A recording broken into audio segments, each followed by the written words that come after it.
మనం ఎప్పుడు కోడ్ రాసినా సరే యూనివర్సల్ గా రాయాలి. ఒక్కసారి కోడ్ రాసామంటే అది అక్కడికి వెళ్ళా ఎప్పుడైనా ఎవరైనా యూజ్ చేసుకున్నట్టు ఉండాలి. సో ప్రతిసారి కోడ్ రాయాల్సిన అవసరం ఉండకూడదు. సో మనం ఎప్పుడు కోడ్ రాసినా సరే యూనివర్సల్ గా ఉండాలి.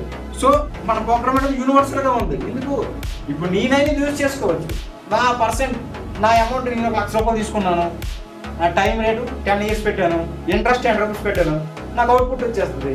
మళ్ళీ కోడ్ రాయక్కర్లేదు.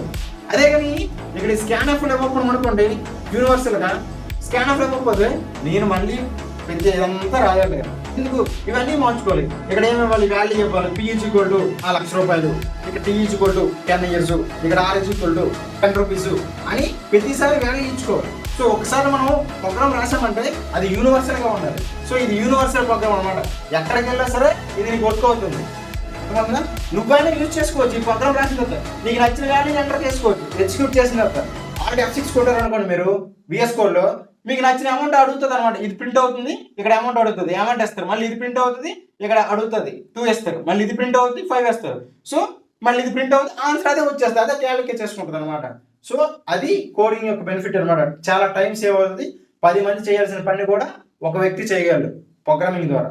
సో అది ప్రోగ్రామింగ్ లాంగ్వేజ్ అంటే ఒక అర్థమైందా?